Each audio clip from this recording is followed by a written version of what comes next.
Now, to reflect further on the legacy of former Deputy President David Mabuza, we're joined by the Deputy Minister of Correctional Services, Lindiwe Ntshalintshali. Deputy Minister, very good evening to you. Thank you so much for joining us and a warm welcome to the late edition on SABC News.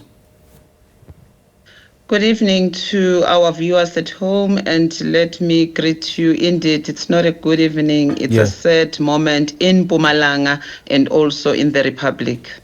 Indeed, it is indeed a very sad moment in Mpumalanga, both within his family, within the ANC structures. And I want you, to reflect on, to make a personal reflection on his life and contribution to South Africa.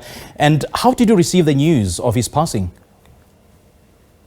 Let me start by sending condolences to his family, especially Putmai, Zandi, and the elder sister to Zandi that are there, the kids and the wife, and the family of Mpumalanga and the comrades that loved him so dearly. It was really shocking. I was watching the news. I could not believe. And I said, this is not true. I hope it's not true, because it once happened during COVID. But unfortunately, this time, indeed, it was true. He was no more. But let me reflect on him as a leader that I've served with, the leader that has groomed me while I was still in the Youth League. I interfaced with him when I was still young in the Youth League. By then, they were still called Nelspruit region. He was the chairperson of the region in Nelspruit. Then now it was amalgamated, then Gomas, and then now Hlanzeni. But I'm from the Highveld region, which was once a Witbank region.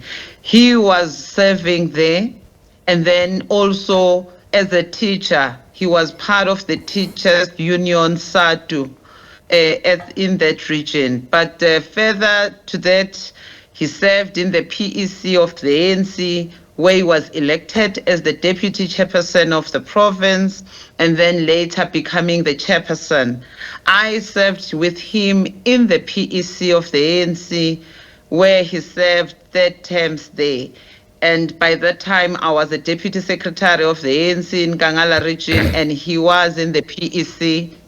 And later, he served his 3rd term. I was a deputy secretary of the province. The current premier of the province was the provincial secretary. It served with many leaders that I cannot mention due to time. But I must indicate that the top 5 towards 2017 NASREC, he was the chair, and deputy chair was the late comrade Violet Siwela. Comrade Mandla Ndlovu, who's the current premier of Mpumalanga, was the provincial secretary. I was the deputy secretary. Vusi Shongo was the treasurer. We were the province that was said to be a unity province because he was pushing the agenda of unity. I must indicate that that has caused controversy within the shores of our provinces to say, what is unity? Yeah. But later now we understood him that he wanted us to unite and not contest each other, but agree on the leadership of the ANC. Now, Deputy Minister, critics... Yeah. Of the people of Mpumalanga. Well, apologies for interrupting there, but critics have often raised concerns about governance challenges during his time in Mpumalanga. So how would you reconcile those concerns with his broader legacy? There's no leader that will sit in office and not be criticized, because we're not perfect, we're all human, and he doesn't work alone, he works with the collective. And under his leadership, we have seen Mpumalanga delivering. We have seen Mpumalanga delivering schools. We have seen Mpumalanga delivering the first university in the democracy and the High Court. Yes, there might be controversies there and there, but some of them were not even tested before any court of law. Some remained allegations that were not there. But we are here to celebrate his life as a leader who taught us that even when we're in government or we're in the ANC, we must remain the servants of the people. He was one of the people also who established bursaries to go abroad to train doctors overseas so that he plow back to the community of Mpumalanga.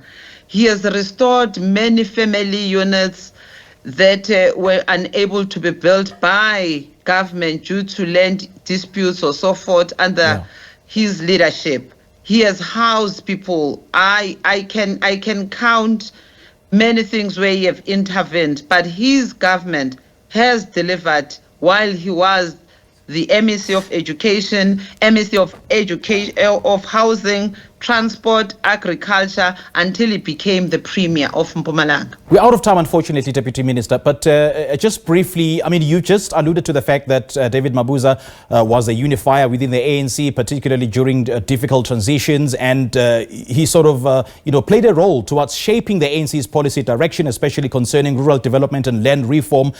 But he often spoke about education, he often spoke about health, poverty alleviation. So from your perspective, just briefly, what tangible programs or policy shifts did he champion that continue to benefit communities today?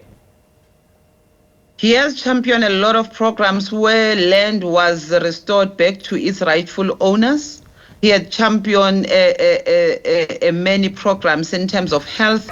We've built so many hospitals and clinics under his leadership to make sure that there's access to health services. He has built those schools and boarding schools where farm schools were not in a good state. They were mud schools, and he turned them into boarding schools that are out of this world. I'm telling you, those kids are in these boarding schools. They are being fed. They are receiving stationery. They are receiving school uniforms. They are given a priority. It doesn't matter whether you come from a poor background, but you should receive the quality that you deserve from your government. That's the legacy that he has left us in Mpumalanga. All right, Deputy Minister, great chatting to you. Thank you so much for joining us. Thank you very much. Thank you. Well, that was the Deputy Minister of Correctional Services, Lindiwe Ntshalintshali, just sharing her reflections about the legacy that has been earmarked by the former late Deputy President David Mabuza, who says that, she worked with him during the struggle and during the early days, in the early careers within the ANC structures in Mpumalanga.